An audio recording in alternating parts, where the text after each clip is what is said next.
Hi everyone, my name is Jessica C. Neal. I go by Jess. My pronouns are she, her, hers, and I am the college archivist here at Hampshire College.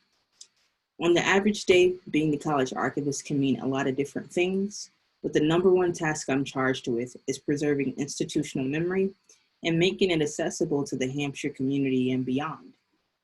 In this video, I want to provide a brief overview of the archives, some of what we have in our collections, and how the archives may be useful to you in your own independent research or class research, and how I'm available to assist every step of the way. But first things first, what is archival research? Archival research is research involving primary sources held in archives, a special collection, or other repositories.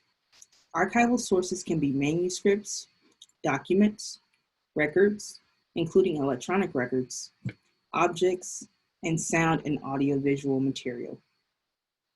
Now that we have a basic foundation understanding of what archival research is, I'd like to walk you through the College Archives LibGuide to give you more information about resources accessible to you. So let's jump in.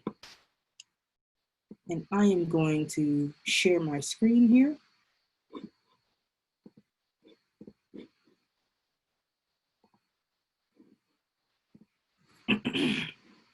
Excuse me. Okay, so here we are at the resource guide for the College Archives. And you get there by going to resourceguides.hampshire.edu and you search for the College Archives. So the College Archives is the repository for Hampshire publications and records of historical and research importance. In addition to collecting official college documents, the archives also document and depict the activities and functions of the entire Hampshire community, to include faculty, staff, and students. The College Archives and Special Collections provide a vibrant range of materials with which to conduct research and engage classes using original sources. Unfortunately, at this time, materials in the College Archives do not circulate. Collections are maintained in areas closed to the public. Some items are even stored off-site in a facility and may require advance notice to retrieve. The use of certain materials may be restricted by agreement with the donor or due to their status as unprocessed. The college archivist, me, can alert you to these restrictions and assist you in the process of requesting access. So that covers visiting the archives. Of course, at this time, we are meeting by virtual appointment only due to the pandemic. But please do feel free to email me at archives@hampshire.edu or personally at jneal, that's Jneal, at hampshire.edu to schedule a virtual appointment. So where is the College Archives located? At this time, the College Archives does not have a formal reading room. That means we have materials dispersed throughout the entire library. The archival holdings are dispersed throughout the ground and floor levels of the library. My office is here on the first floor, and the special collections are located on the second floor in the Bradford room. The special collections are best known for art and rare literary materials. If you want to research people and places not necessarily related to the college, the special collections may have materials of interest to you. While I manage the archives and special collections, the library director, Rachel Beckwith, manages the rare books. Her email is rbeckwith@hampshire.edu, and she'll be happy to assist you as well. So we're going to go to the next section of the LibGuide, which is titled Archival Resources. So materials in the College Archives can be found through our online finding aids, which we'll get to later in the presentation. These include collections documenting Hampshire history, faculty and staff collections, photograph collections, audiovisual material, and more. Again, you can contact me or visit the College Archives website for additional information. Some subjects or topics in our collections include Board of Trustee records, which have a restriction for 50 years, President's papers, which have a restriction for 25 years, administrative records, faculty papers, alumni papers, student records, topical files, audiovisual materials, college and student publications, posters, photographs and prints, special collections, the Robert Seidel collection, the Robert Lyle collection, the Kate Pulitzer Friedberg collection, and the Karen DeGia collection, just to name a few. The next section are our archives records group. This is just a classification system we use here in the archives to designate groups and series to our collections. So in our entire holdings, Board of Trustees is HCA 01, and that just stands for Hampshire College Archives. Office of the President is HCA 2, Administrative Offices, HCA 3, and so on and so forth. You will notice, and I will show you later in the overview, that our special collections have a different series group, and that's going to be SC, which stands for Special Collections. And those numbers start at 001 as well. So we're going to go to the next section in the resource guide, which is subjects. The college archives are a rich and diverse resource for students, faculty, and other researchers from a variety of disciplines. The collections are particularly strong in the following areas: history of Hampshire College, student life, college publications, administrative records, and photographs and prints. So this is where our collection shines the most, in these 5 areas here. So to the next section, college publications. So we have 2 types of publications currently in the archives. We have student publications, and some of those titles include Climax, Apostrophe, and Black and White. And we have Hampshire publications, and some of those titles include The Omen, The Beta, and The Reader.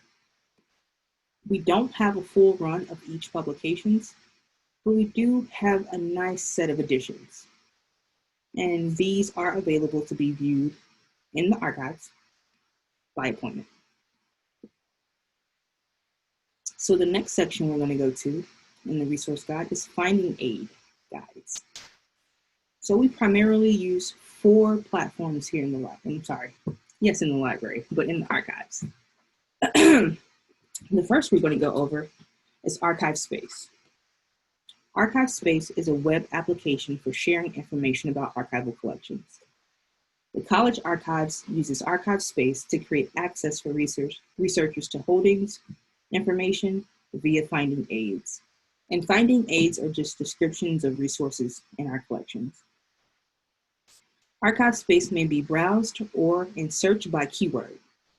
While some records have links to digital collections, most resources require a visit to the archives. So let's jump into Archive Space.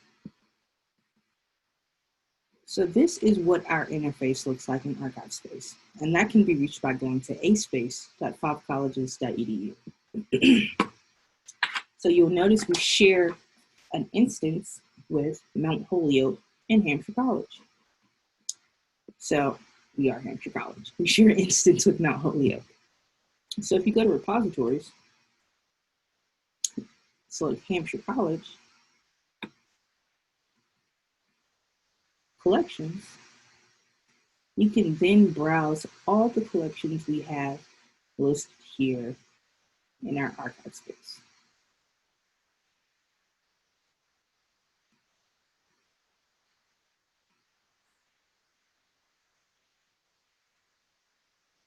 So if we just take a look at Hampshire College Ultimate Frisbee Team Archives, list the content description, which just describes the object, scope and content note, more descriptive information about what's in this collection, excuse me, the range of dates, the access, which is open to the public. Sometimes there are instances where the donor may request a restriction. conditions governing use, which gives you more information about how you can use this collection, and copyright. Historical note, that just provides a snapshot of the history of Hampshire's ultimate Frisbee team. The extent, which lets you know how long or how big the collection is. And language, which is English. Another useful thing in finding aids are subject keywords. So here we have Hampshire College sports, Hampshire College students, and ultimate, which is a Frisbee game, which is how the game is listed in the Library of Congress subject headings.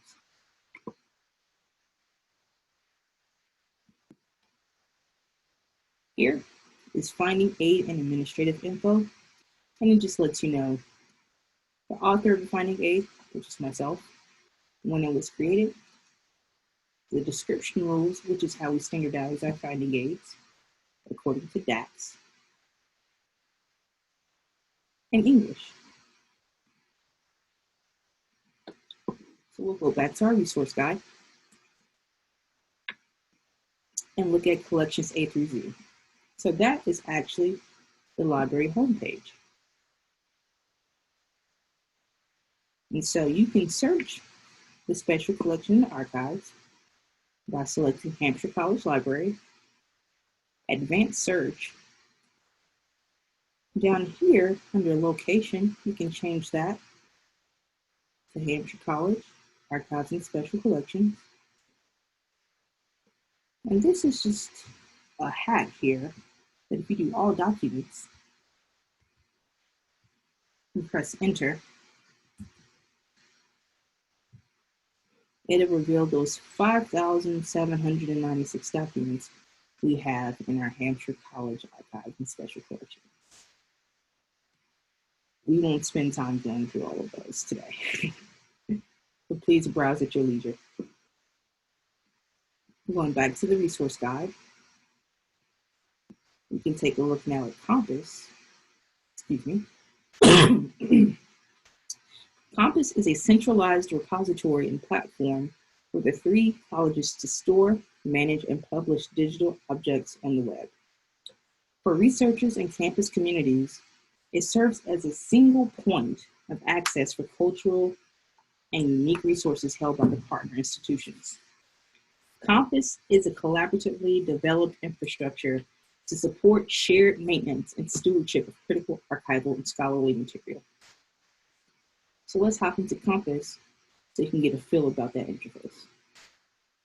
So again, this is shared with schools within the 5 colleges. So we can go here to Hampshire College. And we can scroll down and take a look at the collections that we have. Most notable, we just finished the processing of the Digital Photographic Archive of Historic Havana, which had a lot of buzz, and we hope it continues to generate buzz for us. And the Div 3 archive. And here we have about 478 Div 3s ingested into this collection for anyone to browse or to do researching.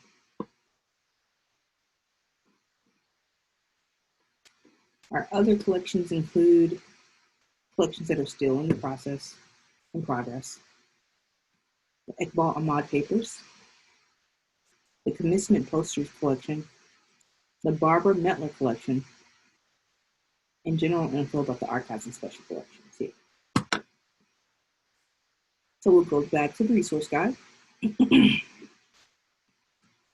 Our final platform that I want to talk about is archivist. Archivist is a subscription-based service that allows institutions to have whole domains or subdomains crawled and archived at regular intervals. So that means daily, weekly, or yearly. When archivist scans pages, it compares them to the last archived version and only saves a fresh copy of the web page content if that content has actually changed. In this way, it can be extremely vigilant in tracking changes, but also highly efficient in data storage. It also crawls and archives files linked or embedded within web pages, including PDFs, docs, images, and videos. and in essence, recreating a fully functional historical website and not merely a collection of web page snapshots. So let's take a look at archiving. This is our instantaneous archive. You can just find us by going to archivit.org and searching for Hampshire College. And this will bring up a description of our collections. And if you scroll down, you can see the different web collections that we have. Admissions office, and here's just the metadata about that particular collection.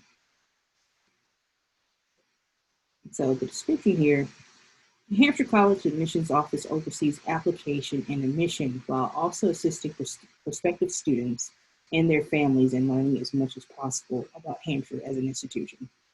And so if we click in admissions, we'll see the different URLs that have been collected so far related to this particular web collection. So this is what the archived page looks like for that fraud collection that was captured between January 4th, 2018. So we select that. This gives a snapshot of what that site looks like on January 4th. As you can see here, obviously the college was closed that day due to inclement weather. And this gives, like, again, a brief overview of what the site looked like at that time.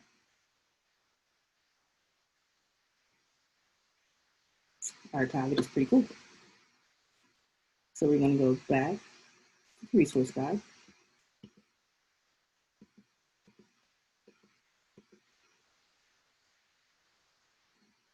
Also, there are other platforms that may be useful in conducting your research. Archive Grid, Archive Finder, and also WorldCat, and trusty old Google University. All right. So next, we're going to go to reading finding aids. So a finding aid, again, is a guide to the archival collections and institution stewards, and is the most commonly used organizational tool in archives.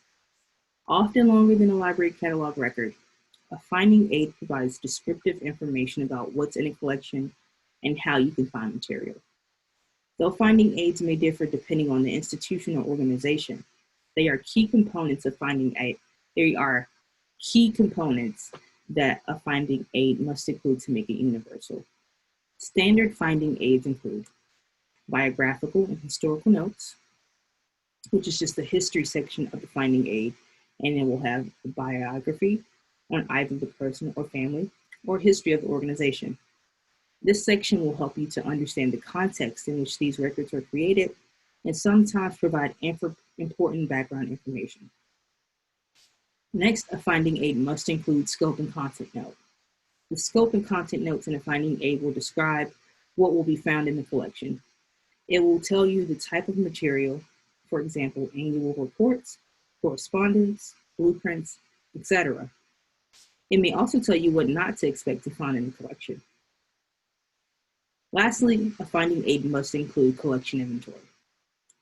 Archives collections are not indexed item by item, but rather by folders. These folders may have only a few documents or contain many folders. The folder title will describe the subject of all documents found in that folder. At the end of the finding aid will be a section that lists the title of each folder and the box it is found in. This information will help you identify folders within collections that you'll want to review in the college archives. So let's take a look at another example. This is of the Lynn Miller papers that are currently processed in the archives.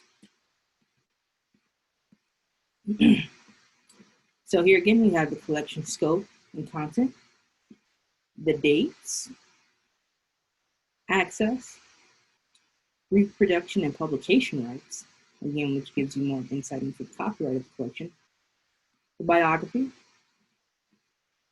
the extent, which tells you how large the collection is, our subject terms that we discussed earlier to help you determine key subjects mentioned in the collection, finding aid administrative info, again, it was processed by me in April of this year. And to the side here, we have the series and sub-series of information found in the collection. So these would be the folders. So in biographical materials, we have reappointment. In correspondence, we have personal, professional, miscellaneous. In teaching and institutional records, we have reports, student work, projects. In research and writings, we have research materials, data, miscellaneous, publications, and subject files. And with that, therein lies the folder names. So we'll go back to our resource guide.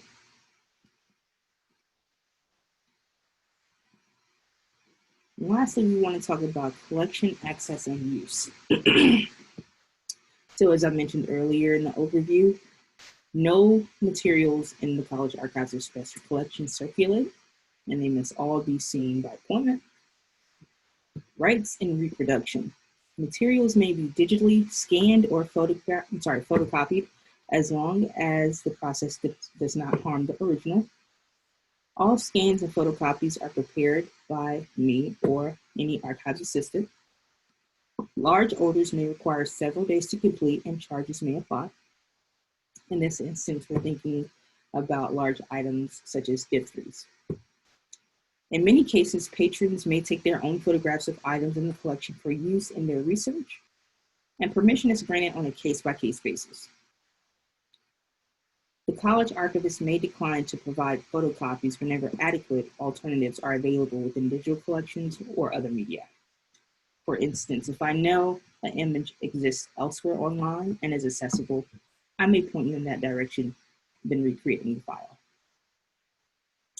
The college archivist will assist researchers in determining if copyright restrictions apply, although responsibility for copyright and obtaining necessary permission rests with the researcher. Supplying a photocopy or photograph is not authorization to publish. So again, I can help steer you in the right direction to get copyright, but ultimately it's on you to gain permission. Citing archival resources. So all archival materials must be properly cited and credited to the Hampshire College archives and special collections. When citing archival materials, focus on helping the reader identify what is being cited and where it is located, thus include the following elements. The repository, an example is Hampshire College, archives and special collections. The collection, an example would be the Lynn Miller papers. The series in which the item is found, example would be the research and writings of Lynn Miller. The folder title in which the item is found, an example would be research materials. And the document itself, including pages, selection, or date information. So an example would be selective effect of ingestion of egg-raising plasma low-density lipoproteins in free-living humans. So that's the name of a document in the Lynn Miller papers. I've also included a guide to citing archival sources, which I think it's a really wonderful guide created by Marquette University, their Department of Special Collections and Archives. So at your leisure, please do take a look at this document, but it is helpful with APA style, Chicago style, and MLA style archival citation. Lastly, fair use. Fair use is a statutory exception to the copyright holder's bundle of exclusive rights. It allows for the unlicensed, that is, without permission or payment of royalty, use of copyrighted work where the balance of several factors weigh in.